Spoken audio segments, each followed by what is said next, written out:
What's up, everybody? Welcome to Buzzworthy TV. And I'm the girl, Lady T. And tonight, we are talking Love and Hip Hop New York, y'all. So as you know, Love and Hip Hop New York has wrapped this season. We are at part 2 of the reunion. So, I'm going to get into that. But I just got thrown all the way off because right after the reunion, they did a little extended trailer for Love and Hip Hop Atlanta. Y'all, OMG. I see why Atlanta put all the other franchises to shame. Man, I can't wait. Like, my mind is already to next week. And I'm supposed to be doing this review. My mind is already to next week. But anyway, y'all, let's get into it. Okay, y'all know I didn't do a review last week because a sister was trying to get her life with this new promotion. And a chick was tired. A chick was tired and frustrated. Well, not frustrated. A chick was just tired and just didn't know which way was up. So, yeah, that's why last week was a little crazy. But I'm back. So, I am going to talk about a couple things from last week's reunion, and then I'm going to bring it up to here. Okay, so this thing with Erica Mena, y'all, I cannot. Let me tell you why I cannot. I respect her hustle, because if you go back, way back, Erica Mena has come a long way. She was from basically this hood rat that couldn't sing, that was trying to get her come up however she could get it. Like, that's what her thing was. And she turned that little glimmer of opportunity as like a C-list cast member and turned all the way up and became one of the stars of the show. Not mad at that at all. But this shit that she pulled on this reunion, I'm not here for. First of all, where the hell do you get off refusing to be on stage with the actual cast members, but you'll sit down with Mona Scott Young? What the fuck? Like, seriously. If that's the case, if you were refusing to do the reunion, refuse to do the freaking reunion, I don't want to hear nothing from you. If you can't come there and show your face and stand behind what you say about these people, because she was throwing mega shade towards everybody, but she ain't there to stand by. She ain't there to stand behind it. Bitch, fuck that. For real. I don't got time. So that's what I didn't like. And, you know, I don't got too much respect for Erica Mena, but the little respect I did have went down the drain. So, yeah. That wasn't feeling that.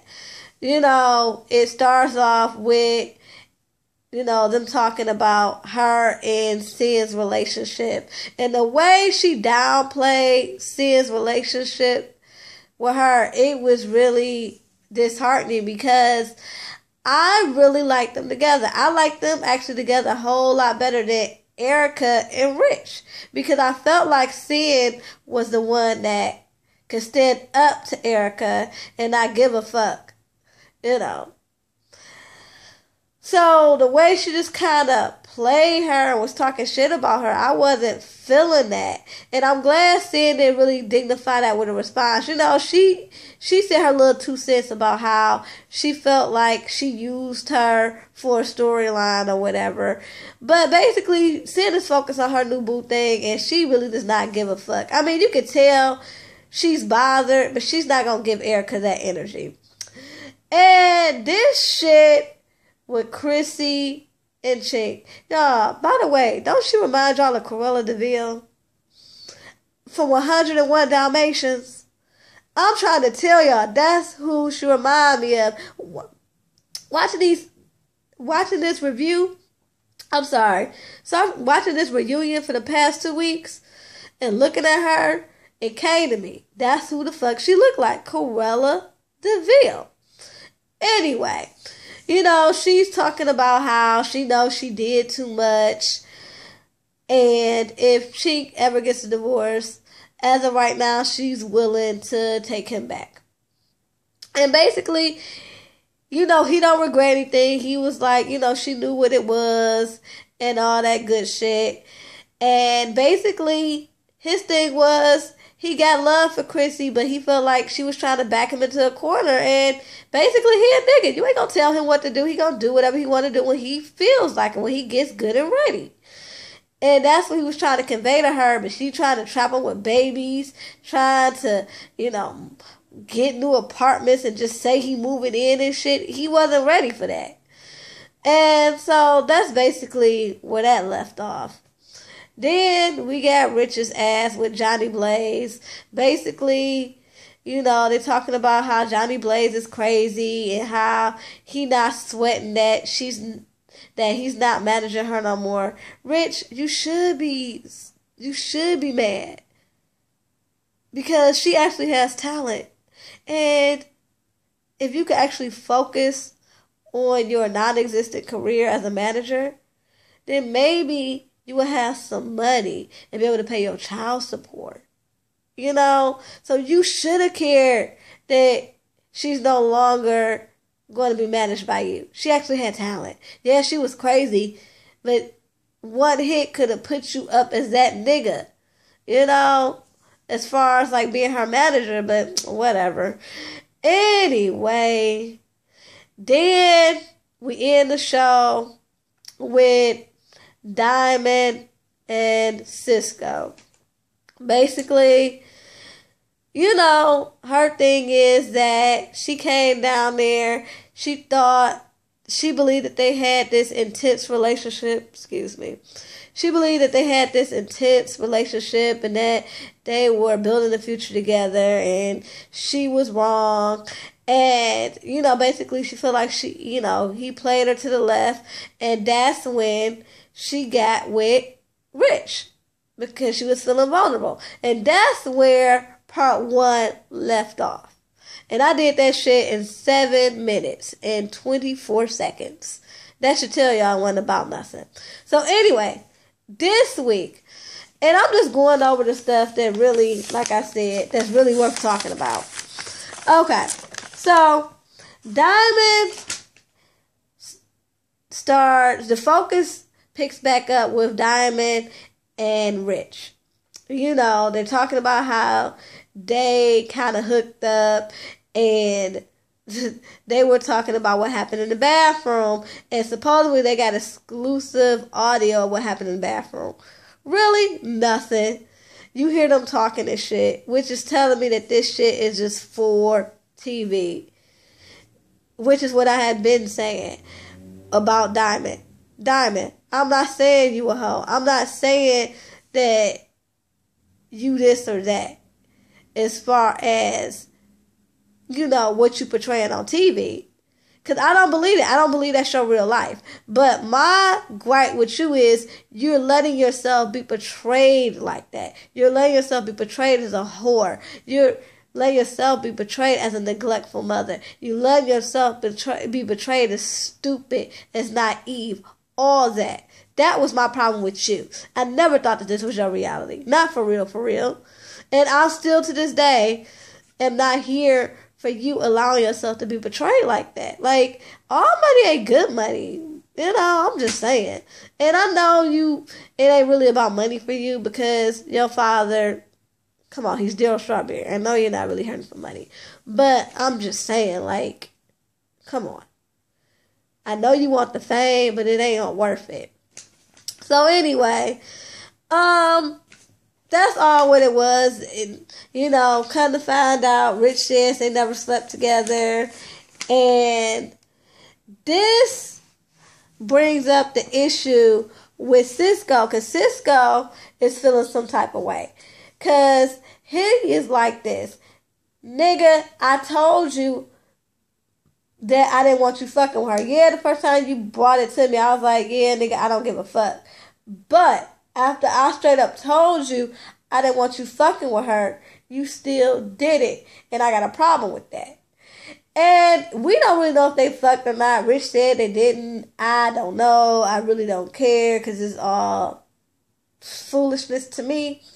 But, he got upset because he was like, look, regardless of what I said or didn't, regardless of what I said, I would have never asked you, could I hook up with your girl or a girl that you've been with? And I get what Cisco was saying. It's like, Rich, you that thirsty, my nigga, that you gotta mess with your dude's ex? Like, come on.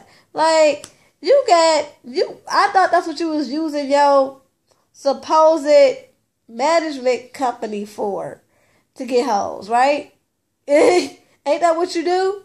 So, you should have a shortage of females. That's all I'm saying. So, I agree with Cisco. You don't do that. That was out of line. So, anyway, then we got Tara, Amina, and Peter. Oh, my God. I was watching a recap of their whole little storyline, and I was like, this shit right here. Like, oh, my goodness. Just reliving the stupidity that is Peter Guns gave me a headache. But anyway, so come to find out, Amina is still in love with Peter, wants to be with him, but she knows that he won't change, so they're not together right now. Tara supposedly is completely done, and Peter, he's like, look, I'm in love with 2 women, but I've given up on trying to be with either one of them. I'm like, you think, nigga? You think? You think you need to step back and get yourself together, get yourself right, get your mind right? What's up in this little noggin area? I'm just saying.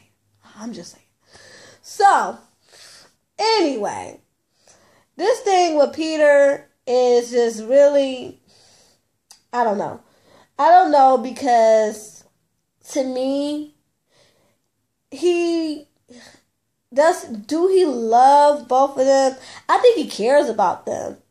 But I think it's more so of he has chemistry with both, yes, for 2 different reasons.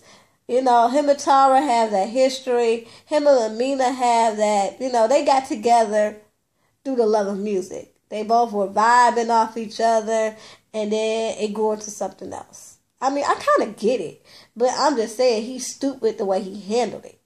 So anyway, he has an attraction to them for 2 completely different reasons. But my thing with Peter too is you have this attraction, but you hold on to both of them too because you don't have nowhere to go. So that's why you're constantly trying to fix one or the other. Like, if y'all think about this, think about it. He has nowhere to go. Peter has said in plenty of interviews that he initially joined the show for the money.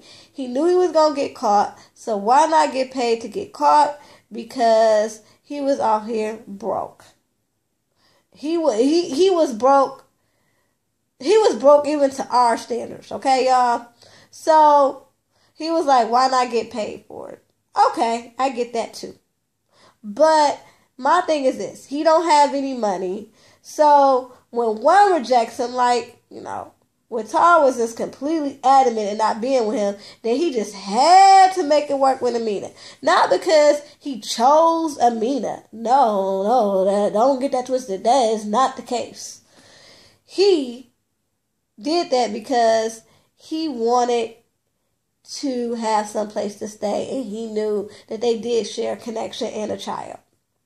Okay. But because if you think about it, he didn't really start trying to focus on Amina, buying her a ring and being so determined to the point where he followed her all the way to Germany until Tara completely shut him down. So my feeling is I don't know. Some people have said that he's really in love with Tara and he messed up. And he does have feelings for Amina, but not as deep as with Tara. I can kind of see that, but I think it's more so of a necessity. Whichever one will take him is where he's going. And I just think that's pathetic. Anyway, then we get to the Creep Squad. Y'all, this shit was so funny. When they played the rollback from all that stuff, we talking about Cisco, Peter, and Rich, about their whole little Creep Squad thing, I was like, oh my goodness. Wow. Okay. So, let me tell you, after they did the little playback, the host, whoever she is, I don't know who she is, y'all. Put that down in the comments. Do y'all know who the host was?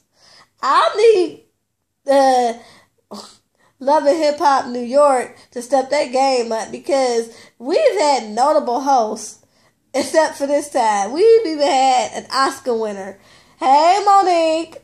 So, I don't get it. I mean, I know Samora was like real boring, but at least she was a name. Like, I don't even know who this chick is. So, anyway, so when the host asked who was the biggest creep, they all was like, they was like, Rich, and then, they just kind of all like joking around or whatever. But I'm like, why y'all even trying to entertain who's the biggest creep? Y'all are the biggest creep. There's no one that is less of a creep than anybody else. Let's go. Let's do the roll call. Rich, he will screw anything. And I do mean anything. Anything, anywhere. Okay? That's what he do. Then you got Cisco. Cisco got chicks everywhere. And still trying to get back with his baby mama. And having kids left and right with his baby mama. But going around and having chicks everywhere. Then we got Peter, who, I mean, come on. Like Tara said, who is so jacked up that he got his side wife telling his baby mama about his side chicks. Like, come on. Like, no one is better than the other. They all are some lowlifes. That's all I got to say on that. And then, we got Erica Mena. She's leaving the show. So, they take a look back at, her time on Love and Hip Hop. And I gotta admit, looking at that, Erica Mena has definitely left her mark on Love and Hip Hop. But what I don't like is how she's taking this pending marriage to Bow Wow, Shad Moss, whatever the hell he wants to call himself this week. She's taking it as if it is going to be the answer to all her prayers. And I get it, because she's basically one step up from being like some unknown, broke down thought. Let's just be for real. But she sees the opportunity and it worked out for her. Not mad at that. But I get how you got hooked up with a rapper. I get it. He wants to marry you. He wants to upgrade your life. I'm with that. But you can't look down on everybody else all of a sudden as if you're better than them. Like you weren't part of the fuckery. Like you wouldn't still be a part of the fuckery if he wouldn't have entertained you or even looked your way. Think about it. If he would have looked your way and if y'all wouldn't have got together, then you would still be on Love and Hip Hop. So you can't act like you're better than anyone. Like she was annoying me every time they would cut her interview with Nigga Scott Young. And yes, I'm calling her Nigga Scott Young because I always told y'all she's a pimp. And I believe that Erica Mena would still be reporting to her pimp if it wasn't for Shad. And I believe she just traded one pimp for another, really. But however she wants to live her life, I never mess with people and how they choose to live their life. Because how they choose to live their life is how they choose to live their life. And I'm going to talk more about this on Wednesday. But So I'm never going to judge. But when you start looking down at people, or when you start getting in people's face and thinking that you can talk shit, or thinking that you can judge people on the way they live their life, then I got to circle around back and look at you. Because, you know, people in glass houses shouldn't throw stones. And trust me, I like to call a bitch out. I do. So, Erica, while you're sitting up there saying all this shit about Chrissy look old, when you saw Sid at the bar during All-Star Weekend, you left her there, you left her at the bar where you found her, and all this shit. Like, girl, come on. The only reason why we even know you is because you started off as this unknown, I guess, urban model, if that's what you want to call it. And you made a name for yourself by acting a fool on a ratchet reality show. A ratchet reality show that you would still be on if it was not for Bow Wow. And I guess that's why she was crying, you know, tears of joy, because she's like, I don't have to act the damn fool anymore to get a check. I'm so happy. I don't have to do this anymore. I'm just over it. I'm just over it because, like, she really needs to get it together. She needs to get it together because her whole attitude just threw me off. It really did rub me the wrong way, because you don't have to act like that. You don't have to act like, you know, you are just so above this. And then saying that you made these people's career, you give them a storyline. And like I said, you've made your mark on Love and Hip Hop. Nobody is taking that from you. But my thing is, take it down a notch, because you could be in the same position that you're in right now a year from now when you and Bow Wow get married, and let's say that shit don't work out. You're going to be begging for Mona Scott Young to let you back on that damn show. So, girl, bye. Anyway, then we got Yandy, Remy, and Kimbella. I don't even know why I'm saving this for last, y'all, because this shit wasn't about nothing. Basically, they're talking about Remy's behavior. And basically, Yandy was saying that, look, she came to one of my events, and she kept coming to my events. We were cool. I have no problems with her. I don't even think she want my man.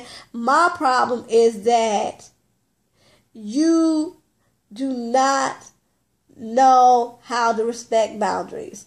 And like she said, there is proper etiquette to being in my circle. And I get it. It's like, you can't go around sitting up here trying to dress like me, trying to be all up in my face, you know, trying to put your arm around my man. I don't care if you don't want him. You can't do all that and call yourself my friend. It don't work like that. And you need to calm down. That's all she was saying. And she was like, you know, you doing way too much. And so therefore, I don't want you around me. I don't want you around my man. Period. And, you know, what's that girl named Remy? She was basically like, girl, I get it. The only reason why I was doing the most is because, you know, you are inspiration to me. You let girls like me know that you can do something with your life and you can be a boss. And I get it, because Yandy does give off that vibe that, you know, you can do whatever you want to do. You know, chicks from the hood can be boss chicks. And I'm with that. So, anyway, that was basically the end of the reunion. At the end, Yandy announces that her and DC are getting married, as if we didn't know that. And that their wedding is going to be on national TV. Duh, we knew that what the fuck you was waiting on. That's why the hell you went and got your name changed to Harris and didn't go through the wedding. You was waiting on that check. You know Yandy's all about them checks. I ain't mad at her, but she still could have went to the courthouse. But I guess not, because then it would have got leaked. Anyway, y'all, that was the episode. Till next time, peace and love.